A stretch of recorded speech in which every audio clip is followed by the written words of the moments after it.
Bienvenue, mesdames et messieurs, à ce numéro de votre magazine RDC Emploi sur Télé 50.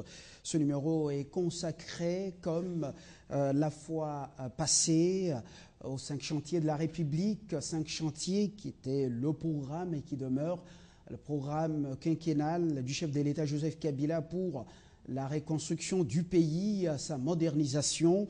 Jean-Pierre Kalota, qui est notre invité ce jour, dresse une sorte de bilan et donc des perspectives avec un volet où on regarde particulier sur le secteur emploi, parce que l'emploi c'est dans tous les secteurs de la vie. Jean-Pierre, bienvenue. Merci de m'accueillir. On a parlé des infrastructures, on a parlé de l'emploi. Aujourd'hui, on parle de l'éducation et l'électricité, également la santé, qui sont, et surtout sociales. On retrouve pratiquement ces secteurs entremêlés. Alors, état des lieux, on en a fait, les réalisations également. Qu'est-ce qui doit être fait pour générer plus d'emplois dans notre pays ? Comme on le disait la dernière fois, c'est que quand on parle d'infrastructure, le gouvernement, sous l'instigation du président de la République, avait initié il y a 5 ans les 5 chantiers. OK. Qui dit 5 chantiers, qui a un travail à faire. Infrastructure, cela devrait automatiquement avoir un impact sur le secteur de l'emploi des Congolais, donc forcément sur l'aspect social de la vie des Congolais.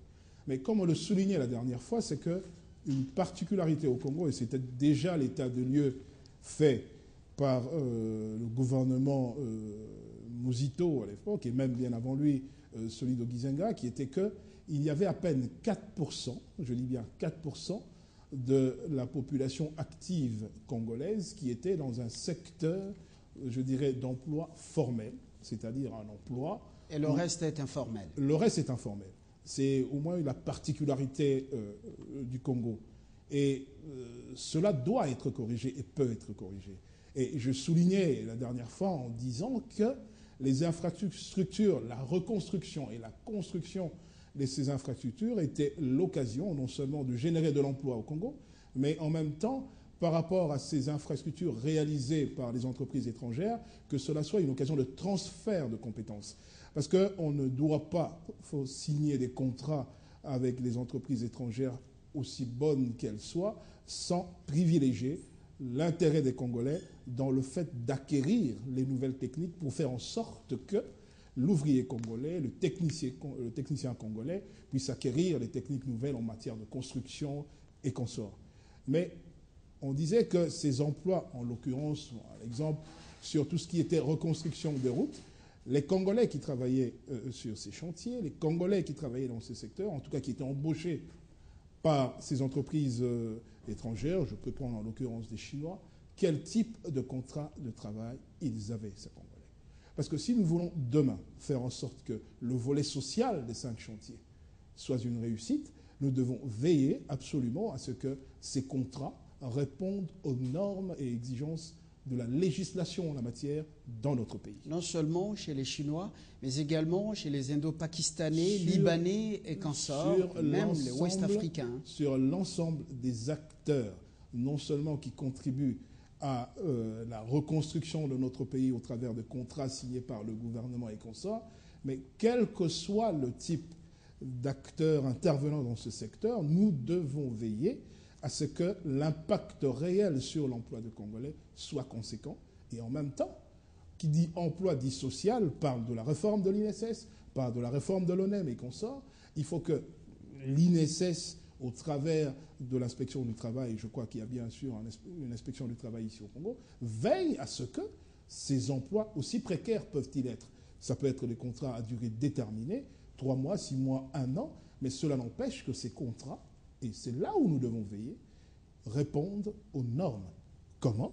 Par rapport aux cotisations que peuvent percevoir ces organismes. Pourquoi ? Parce que ces Congolais qui travaillent les 5 chantiers, ce ne sera pas une histoire de 5 ans. C'est quelque chose, voilà, on vient d'amorcer un processus de reconstruction de notre pays. Et au travers de ces infrastructures, ces emplois qui sont créés sont pour les Congolais, sont pour le développement social du Congo, acquisition de nouvelles compétences et consorts. En même temps, il faut qu'il y ait des cotisations sociales. Vous savez, j'ai souvent à dire, et malheureusement on considère que l'Africain, le Congolais en règle générale, est social, et il y a une certaine solidarité en Afrique, et on pense qu'ailleurs, et souvent en Occident, qu'il n'y a pas de solidarité. J'aimerais ici souligner et dire et insister sur un point. La véritable solidarité, c'est la solidarité où celui qui travaille cotise au travers d'une cotisation sociale, elle peut être d'ordre pour la santé, elle peut être pour la retraite. Ceux qui travaillent aujourd'hui cotisent à une retraite, mais c'est pour les générations ou les personnes qui aujourd'hui sont à la retraite. Donc souvent une retraite, en tout cas c'est le cas aussi pour l'INSS aujourd'hui, la politique qu'il y a au Congo dans le cadre de la protection, je dirais, sociale, c'est que les actifs cotisent pour ceux qui sont à la retraite aujourd'hui. C'est ça la véritable solidarité nationale. Je ne voudrais pas que nous soyons pressés, justement, Jean-Pierre Kalota, oui. Parce qu'il y a suffisamment de choses à dire là-dessus. Aujourd'hui, oui. J'aimerais que nous puissions nous apaisantir sur essentiellement le volet emploi, parce que c'est très important. Et concrètement, que doit faire l'INSS, parce que vous faites quelques petites propositions. Oui, mais justement, c'est lié. C'est complètement lié. Le rôle de l'INSS est là pour veiller à ce que les entreprises qui, au Congo, sont enregistrées comme étant entreprises reconnues et qui exercent leur activité au Congo, doivent être en règle vis-à-vis de cette institution en termes de cotisation sociale, lesquelles, sur le plan de la sécurité sociale, sur le plan de la retraite et sur le plan, à la limite, des allocations familiales. Vous considérez que ce n'est pas fait? Justement, quand on parle d'emplois informels, c'est que tous ces emplois informels ne répondent pas à ce critère.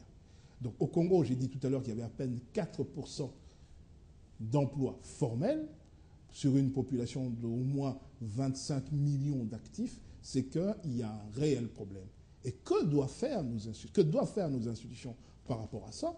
On parle toujours d'économie informelle. C'est une économie qui échappe pratiquement au contrôle des statistiques et pourquoi pas à l'ensemble de l'enrichissement du pays. Et qui est plus influente? Absolument, qui est influente. Nous devons faire en sorte que, parce que c'est une bombe sociale qui nous attend. Quand je parle de bombe sociale pour les générations futures, il y a des personnes qui, au Congo, vont travailler toute leur vie dans un secteur qui est informel et quid de la retraite pour eux demain. On va se retrouver avec une situation dans 10 ans, dans 20 ans, dans 30 ans, où ceux qui sont actifs aujourd'hui, dans un secteur qui est informel, auront travaillé toute leur vie sans pour autant avoir l'espérance de toucher une pension de retraite durant leur vie. C'est aujourd'hui qu'on doit prendre en compte, au moment où on amorce, où on parle des 5 chantiers, il y a un volet emploi, il y a un volet social, mais veillez à ce que tout le secteur informel du Congo, en tout cas qu'on peut commencer petit à petit à intégrer, à formaliser, entre guillemets, cela soit fait correctement. Donc j'avais parlé de ce que, lors de la dernière mission, d'une proposition en parlant d'un chèque service-emploi. Chèque service-emploi, concrètement, qu'est-ce que cela veut dire et que doit faire justement le gouvernement central et que devront faire les gouvernements provinciaux? Jean-Pierre? Ça serait une façon de créer un espèce de guichet unique social où tous ceux qui, aujourd'hui, dans les petits magasins, les petites boutiques et tout ce qu'on considère comme étant, je dirais, de l'informel, mais à un certain niveau, puissent souscrire pour leurs salariés, auprès de l'INSS, à un guichet unique où ils obtiendraient pour ces salariés un numéro, l'équivalent d'un numéro d'identification nationale pour ces salariés, qui serait un numéro de sécurité sociale. Pourquoi? Ça permet... Et qui doit souscrire ou qui devra le faire, sont les employeurs? Après, les modalités de comment faire, on peut techniquement préparer non seulement une réglementation pour cela, une loi pour cela,